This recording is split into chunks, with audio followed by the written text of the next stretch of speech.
Laissez le bon temps rouler. That's the phrase I've always associated with New Orleans. Mardi Gras, parades, parties, Bourbon Street. It's what I thought the city was all about. So when my stepdad asked if I wanted to join him down there to volunteer for an organization that rebuilds, I was excited and I thought it'd be a great, fun vacation. While New Orleans is all of those things, it wasn't until I actually went down there that I truly understood what the city's all about. I would have never imagined that one place could affect me so profoundly. The city, the people I've encountered there, my experiences there, truly have changed me as a person. And I'd like to share some of that with you today. So first, I'd like to provide a backdrop so you can visualize the city. New Orleans is beautiful. I'd seen photographs and movies filmed there, so I knew it had at its core an old world feel. But like most things, it's hard to grasp until you actually see it. The French Quarter, the buildings are stucco, they're old world, they have the second floor balconies with wrought iron rails, painted beautiful colors. In Uptown, there's sprawling mansions on tree-lined streets in old Southern architecture. There's old churches, cobblestone walks, and the iconic old-fashioned street signs throughout the city. Perhaps the most iconic thing about New Orleans is Bourbon Street. And let me tell you, it more than lives up to the hype. It could be a Monday night and the street could be packed like Times Square on New Year's Eve. Hundreds of people standing shoulder to shoulder, no one's in a rush, no one's angry, which, being from New England, is pretty unusual.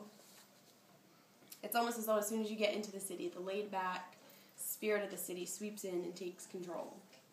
Which brings me to my next topic and what truly makes New Orleans unique, the culture. New Orleans is all about music and food and camaraderie. The city itself really has soul. People in New Orleans can make music out of anything, and they do. And there's jazz musicians everywhere, live music in nearly every bar, and countless street performers. And the food, well, suffice it to say, you won't go hungry in New Orleans. Everything is far from bland. And like everything else in the city, the food is rich with layers of flavor and recipes passed down from generations. But what makes all of these quirks about New Orleans truly sing are the people and the inherent camaraderie that's in the city. It's like nothing else that I've ever experienced. Everyone's so friendly and gregarious. A stranger on the street will talk to you for hours. Families have lived there for generations on the same block, and what they all share is overwhelming pride of being from New Orleans. All this culture and tradition were put to the test when Hurricane Katrina hit, and New Orleans was shook to its core. Katrina absolutely devastated the city. 70% of the homes in New Orleans were deemed uninhabitable, and there were 4 to 25 feet of standing water in the city for weeks. The area frequently gets hurricanes, so a lot of residents decided to bunker down and ride out the storm, but this was unlike any other storm. Rescue crews were slow to arrive, and people were stranded on rooftops for days. The storm took away people's lives, displacing them living out of state, living with family and friends, or in FEMA trailers for years. The first time that I went down there, it was the summer of 2010, 5 years after the storm had hit. And I could not believe my eyes with the devastation that still existed. It vastly contrasts the pretty picture of New Orleans that I just painted. The majority of the homes still bared the spray-painted X's from the search and rescue crews, and you could still see black water lines on buildings.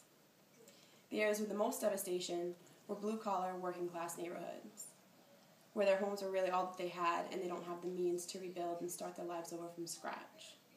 And these are very proud people. They aren't waiting around looking for a handout. They just want to go back to the city that their families have called home for generations, and unfortunately many of them don't have the means to do so on their own. Which brings me to the rebuilding effort. The organization that I volunteer for is the St. Bernard Project, and the work they do is remarkable. They can rebuild a home in about 6 to 12 weeks for about $30,000. The majority of their employees are recent college graduates, between 21 and 25 usually, AmeriCorps members, and they rely on volunteers to come down and do the rebuilds. To date, they've helped over 475 families return home. The homeowners whose house you're working on typically live nearby, so you get to meet them, which really helps put things in perspective. Now, I work in an office, and am by no means construction savvy. And the volunteer work is hard, the days are long, but it's extremely rewarding and gratifying and humbling. My experiences working with the St. Bernard Project have truly taught me to reflect on my own life and be grateful for everything that I have. It's also taught me that people fall in hard times, often through no fault of their own, and whenever I can, I should help give back. I went down there for a vacation, and I could have never imagined all that I came back with. I'm a much better and definitely a changed person as a result of my experiences in New Orleans, and I look forward to going back as soon as I leave. So, to wrap up, the city is back stronger than ever, the culture is still rich, and the landscape is back to its beauty. As it turns out, laissez le bon temps rouler isn't just a saying, it's a way of life. So let the good times roll. And my audience.